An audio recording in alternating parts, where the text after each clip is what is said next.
Si accendono le prime luci dell'alba. The night is drawing to a close, and the first light of dawn is appearing upon the horizon as the women set out toward the Jesus tomb.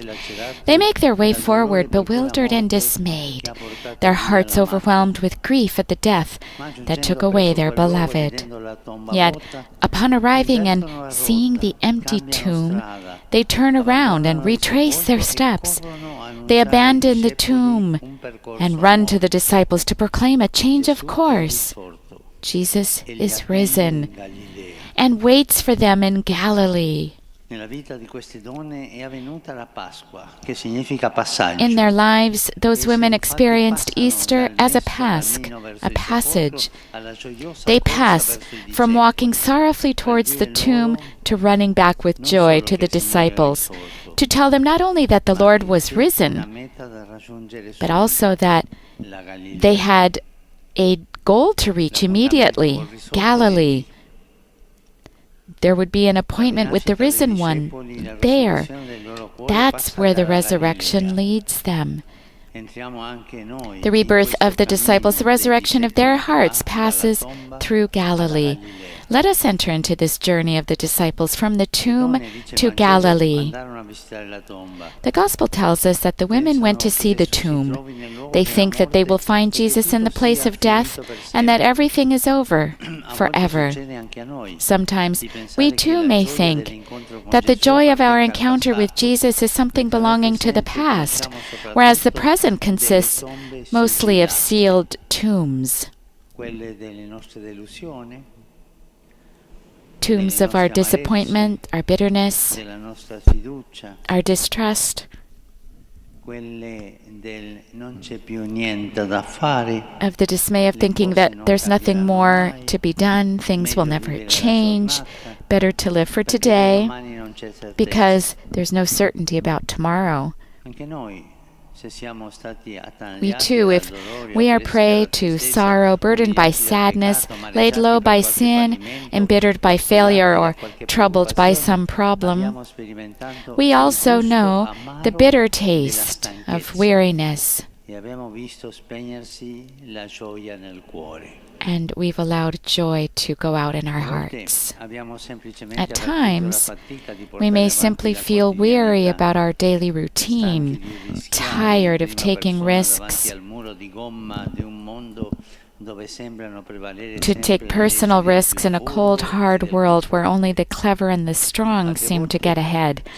Other times, we may feel helpless and discouraged before the power of evil, the conflicts that tear relationships apart, the attitudes of calculation and indifference that seem to prevail in society, the cancer of corruption, there's a lot of that, the spread of injustice, the icy winds of war.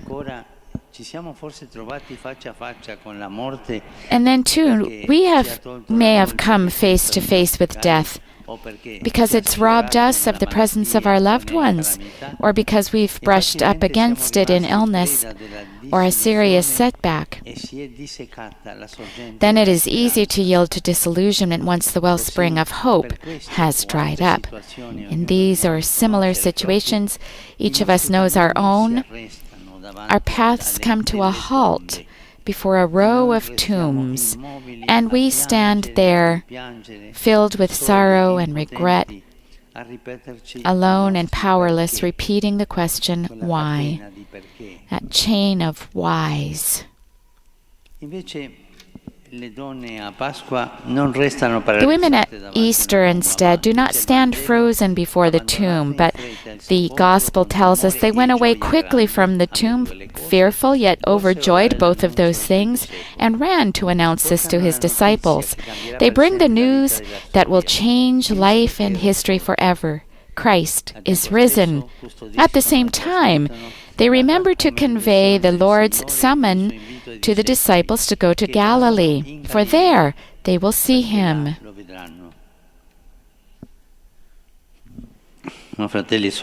Brothers and sisters, we can ask ourselves today, what does it mean to go to Galilee?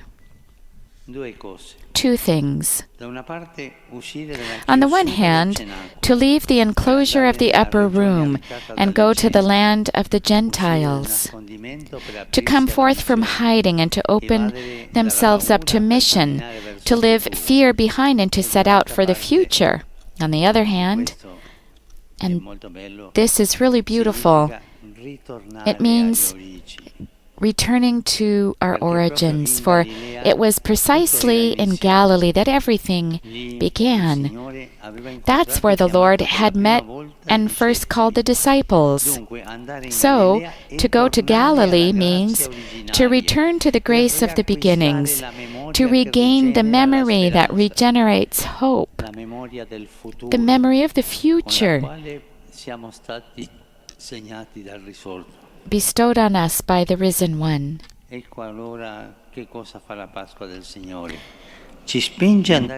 So what then does the Pasch of the Lord accomplish? It motivates us to move forward, to leave behind our sense of defeat, to roll away the stone of the tombs in which we often imprison our hope, and to look with confidence to the future, for Christ is risen and has changed the direction of history. But to do this, the Pasch of the Lord takes us back to the grace of our own past. It brings us back to Galilee, where our love story with Jesus began, where our first call is rooted. In other words, it asks us to relive that moment, that situation, that experience in which we met the Lord, in which we experienced His love and received a new and radiant gaze upon ourselves, His look around the world and the mystery of life itself. Brothers and sisters, to rise again, to start anew, to take up the journey, we always need to return to Galilee. That is, to go back, not to an abstract or ideal Jesus, but to the living, concrete, and palpable memory of our first encounter with Him. Yes, to go forward, we need to remember. To have hope, we need to revive our memory. This is what we are asked to do, to remember and go forward. If you recover that first love, the wonder and joy of your encounter with God, you will keep advancing. So remember and keep moving forward. Remember and walk. Remember your own Galilee and walk towards it, for that is the place where you came to know Jesus personally, where He stopped being just another personage from a distant past, but He became a living person, not some distant God, but the God who is near you, who knows you more than anyone else, and loves you more than anyone else. Brother, sister, remember Galilee, your Galilee, your call. Remember the Word of God, who at a precise moment spoke directly to you. Remember that powerful experience of the Spirit, that great joy of forgiveness experienced after that one confession, that intense and unforgettable moment of prayer, that light that was kindled within you and changed your life, that encounter, that pilgrimage. Each of us knows the place of our own Galilee. Each of us knows the place of his or her interior resurrection, that the beginning, the foundation, the place where things changed. We cannot leave this in the past. The risen Lord invites us to return there to celebrate Easter, to go back there. Remember your Galilee. Remind yourself. Today, relive that memory. Return to that first encounter. Think back on what it was like. Reconstruct the context. Remember the time and the place. Remember the emotions and the sensations. See the colors and savor the taste. For it is when you forgot that first love, when you failed to remember that first encounter, that the dust began to settle on your heart. That's when you experienced sorrow. And like the disciples, you saw the future as without perspective. You saw the future as an empty tomb. And yet today the power of Easter summons you to roll away every stone of disappointment and mistrust. The Lord is an expert in rolling away the stones of sin and fear, and He wants to illuminate your sacred memory, your most beautiful memory. He wants to make you relive your first encounter with Him. Remember and keep moving forward. Return to Him and rediscover the grace of God's resurrection with you. Go back to Galilee. Go back to your Galilee. Brothers and sisters, let us follow Jesus to Galilee. Let us meet Him and worship Him there where He is waiting for each of us. Let us revive the beauty of that moment when we realize that He is alive and that when we made Him the Lord of our lives. Let us return to Galilee. Let's return to the Galilee of our own Galilee, to the place where we first met Him, so that we might rise to new life.